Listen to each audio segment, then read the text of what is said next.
Compañeras y compañeros legisladores, durante estos días y durante esta sesión se han dicho muchas cosas. Por eso agradezco que se haya elegido como tema de la agenda política este tema, porque me da la oportunidad de dar respuesta.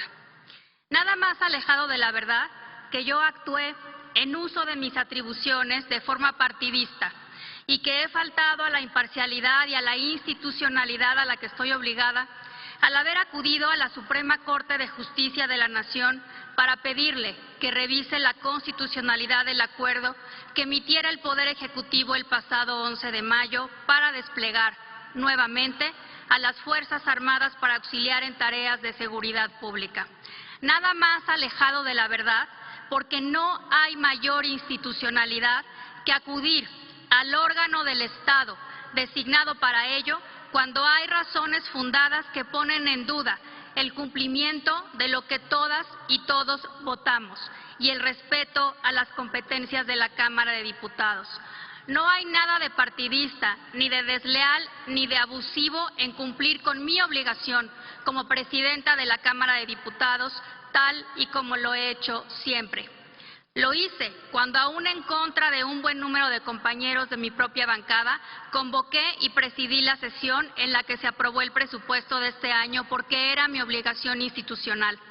Lo hice cuando el grupo parlamentario mayoritario promovió la presentación de una controversia constitucional en contra del INE por un acuerdo que presumiblemente atenta contra la facultad de la Cámara de Diputados en materia de remuneraciones de los servidores públicos. Y lo hice ahora porque, de nuevo, hay razones fundadas para considerar que hay una invasión de facultades del Congreso y que el acuerdo del Ejecutivo no es congruente con lo que establece la Constitución. En cuanto a la facultad que tiene el presidente o presidenta de la Cámara de Diputados para interponer controversias constitucionales por sí, sin requerir consenso de los grupos parlamentarios ni aprobación del Pleno, la ley y el reglamento son claros. Y existe esa facultad de esa manera precisamente porque no siempre es posible alcanzar consensos entre los grupos, ya sea por visiones jurídicas o políticas distintas.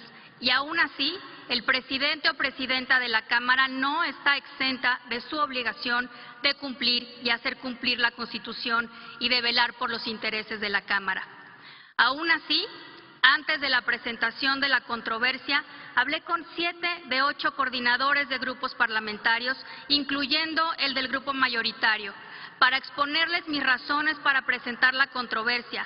Les compartí el documento y no tuve, por parte de ninguno, objeción o petición de no presentarla. Por eso, extraña que se repita una y otra vez que no haya conversado sobre esto con la y los coordinadores parlamentarios.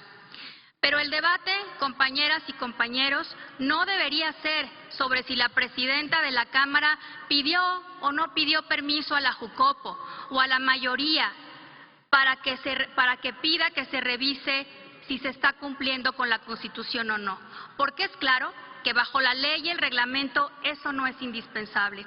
El debate real es si bajo el acuerdo emitido por el Poder Ejecutivo el pasado 11 de mayo, las Fuerzas Armadas tienen certeza jurídica en su participación en tareas de seguridad pública. Ciertamente, el constituyente permanente facultó al Poder Ejecutivo para desplegar a las Fuerzas Armadas a fin de realizar tareas de seguridad pública, pero también determinó cómo debe hacerlo, al establecer 5 parámetros retomados de la sentencia del caso Alvarado Espinosa, emitida por la Corte Interamericana de Derechos Humanos, y de la propia sentencia de la Suprema Corte de Justicia de la Nación, que declaró inconstitucional la Ley de Seguridad Interior.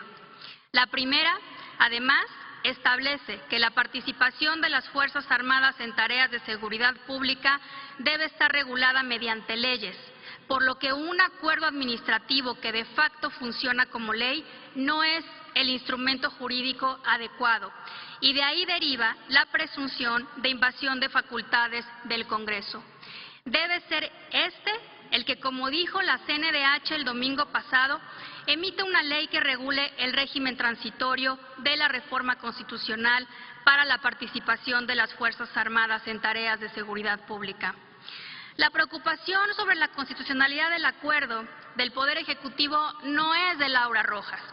Fue expresada por la CNDH el pasado 13 de mayo, 2 días después de haberse emitido el acuerdo. Y cito: en opinión de esta Comisión Nacional de Derechos Humanos, el acuerdo por el que se dispone de la Fuerza Armada Permanente para llevar a cabo tareas de seguridad pública de manera extraordinaria, regulada, fiscalizada, subordinada y complementaria es insuficiente respecto a la determinación del contenido de los términos extraordinaria, fiscalizada, subordinada y complementaria, con lo que se falta al principio de certeza jurídica, pues no se tiene claridad sobre los supuestos en los cuales cabría la actuación de la Fuerza Armada. Por su parte, la Oficina del Alto Comisionado para los Derechos Humanos de la ONU también se manifestó en relación a que la condición extraordinaria en el acuerdo no está suficientemente desarrollada, ya que establece una relación de coordinación entre las autoridades civiles y militares en vez de una de subordinación como lo establece la Constitución. Lo mismo respecto a que la fiscalización de las Fuerzas Armadas será hecha por las propias Fuerzas Armadas a través de los órganos internos de control de sus dependencias, en lugar de por órganos civiles independientes y técnicamente competentes. Las mismas consideraciones nos hicieron llegar un grupo de 17 organizaciones de la sociedad civil, en su mayoría de izquierda, compañeras y compañeros, encabezadas por Amnistía Internacional y 39 de los juristas más destacados del país, del CIDE, la UNAM, Flaxo, el ITAM, la Universidad Iberoamericana, la Universidad de Arizona y la Universidad de Georgetown, quienes expresamente solicitaron a la Jucopo y a mí, en mi calidad de presidenta de la Cámara, la presentación de la controversia. Así que, compañeras y compañeros, mi decisión de ninguna manera fue arbitraria, sino sólidamente fundada en la ley y en la razón. Y no se trata de agraviar a nadie, ni al presidente, ni a ninguna mayoría. No se trata de obstaculizar, sino de darle a las Fuerzas Armadas lo que han pedido durante 10 años, certeza jurídica.